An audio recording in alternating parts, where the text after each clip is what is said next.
ಯಾಕಂದ್ರೆ ನಾನು ಕಾಂಗ್ರೆಸ್ MLA ಆದ್ರೂ ನಿಜ ಮಾತಾಡ್ತೀನಿ, ಸುಳ್ಳು ಮಾತಾಡಲ್ಲ, ನಿಜ ಮಾತಾಡ್ತೀನಿ.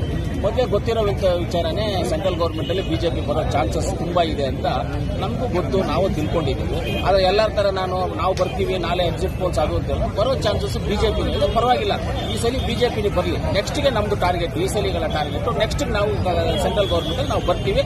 ಅದಕ್ಕೆ ಏನ್ ತಯಾರಿ ಬೇಕು ಇವಾಗಿಂದ ತಯಾರಿ ಆಗ್ತಾ ಇದೆ. ರಾಜ್ಯದಲ್ಲಿ ಬಂದು ಕನ್ಫರ್ಮ್ ಆಗಿ ನಮಗೆ ಗೊತ್ತಿರೋ ಪ್ರಕಾರವಾಗಿ 50-50 ಆಗುತ್ತೆ. 50-50 ಅವ್ರಿಗೂ ನಮಗೆ 50-50 ಆಗುತ್ತೆ. ಅದರಲ್ಲೂ ಸ್ಪೆಷಲ್ ಆಗಿ ಕೋಲಾರ 29,000ದಲ್ಲಿ ನಾವು ಗೆಲ್ತೀವಿ.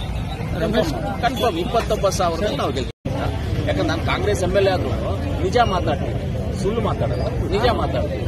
ಮೊದಲೇ ಗೊತ್ತಿರೋ ವಿಚಾರನೇ ಸೆಂಟ್ರಲ್ ಗೌರ್ಮೆಂಟ್ ಅಲ್ಲಿ ಬಿಜೆಪಿ ಬರೋ ಚಾನ್ಸಸ್ ತುಂಬಾ ಇದೆ ಅಂತ ನಮಗೂ ಗೊತ್ತು, ನಾವು ತಿಳ್ಕೊಂಡಿದ್ದೀವಿ. ಆದ್ರೆ ಎಲ್ಲರ ತರ ನಾವು ಬರ್ತೀವಿ, ನಾಳೆ ಎಕ್ಸಿಟ್ ಪೋಲ್ಸ್ ಆಗುತ್ತಲ್ಲ, ಬರೋ ಚಾನ್ಸಸ್ ಬಿಜೆಪಿ ಇದೆ. ಪರವಾಗಿಲ್ಲ, ಈ ಸಲ ಬಿಜೆಪಿ ಬರಲಿ. ನೆಕ್ಸ್ಟ್ಗೆ ನಮ್ದು ಟಾರ್ಗೆಟ್, ಈ ಸಲಿಗಳ ಟಾರ್ಗೆಟ್ ನೆಕ್ಸ್ಟ್ ನಾವು ಸೆಂಟ್ರಲ್ ಗೌರ್ಮೆಂಟ್ ಅಲ್ಲಿ ನಾವು ಬರ್ತೀವಿ.